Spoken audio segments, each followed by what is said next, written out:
Here at the Asian Financial Forum 2016, we're talking to Jaime Zobel. He is the chairman of Ayala Corporation of the Philippines, and thanks very much indeed for joining us. Let's look at ASEAN to begin with, because 2015 was a big year for ASEAN. But what about 2016 with the ASEAN economic community really getting underway?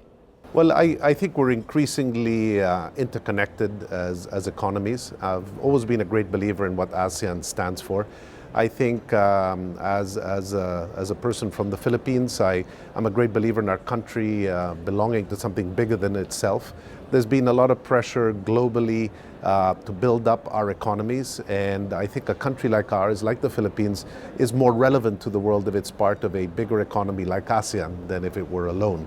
So this is an important time. I think the ASEAN economic community is really basically allowing everyone's standards to move up to a common platform. We're not all there yet, but this commonality of vision, this encouragement of trade between our countries, and this realization of ourselves as an economic bloc, I think is very positive for all of us in general. Jaime, another big theme at the Asian Financial Forum has been the Belt and Road Initiative from China.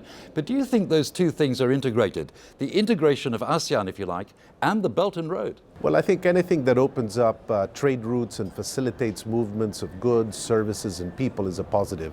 I think what China is doing, both through its Central Corridor and through its maritime initiatives in terms of trade, are very positive. China has become a very important economy for all of us, and an important economy for ASEAN as a whole.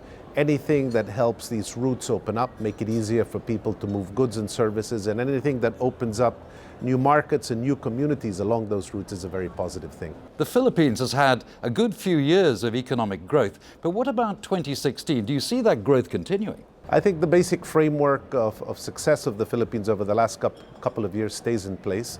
We were the second fastest growing economy in this part of the world last year, and we're starting off, it seems, in the first half of this coming year, 2016, at the same pace. We've had very strong domestic demand-led growth.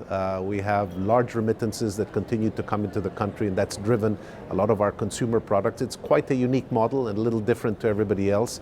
We have not seen any elements of that begin to slow down, so chances are high that the Philippines will continue in a very similar growth track as we move into 2016. Jaime, well, you have been attending the Asian Financial Forum 2016. What's your impressions of the forum this year? Well, I think this is my first time attending the forum. I think it's massively well attended. You have a great lineup of speakers, very good representation among the different economies.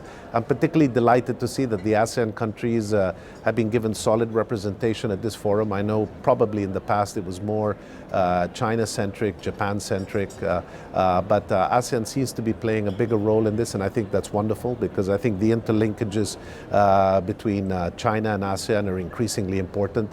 I think the themes are great, the speakers are great, and delighted to be here.